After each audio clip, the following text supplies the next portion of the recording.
Alors, je m'appelle Vincent, j'ai 38 ans et je suis l'auteur du livre Les 7 clés pour se libérer du tabac, plus une clé secrète. Dans ce livre, j'aborde le sujet de l'addiction au tabac à travers les causes de l'addiction et non à travers les conséquences. L'addiction, c'est une définition claire, c'est l'incapacité à contrôler son comportement tout en ayant conscience des conséquences.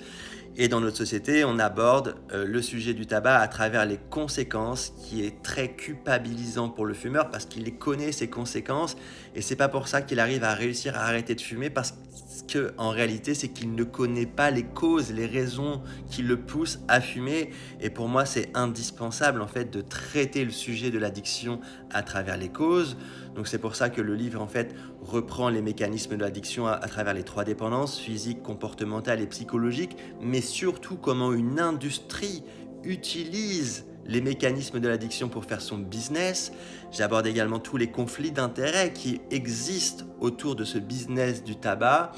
L'objectif de mon livre, c'est une réelle prise de conscience de ce qu'est l'addiction, parce que ce qui est terrible, et je l'ai vécu en tant que fumeur, c'est qu'on s'approprie son addiction comme une liberté, comme un choix, comme sa propre décision. Comment sortir d'une prison si on pense déjà être libre? En fait, on est son propre adversaire quand on est dépendant.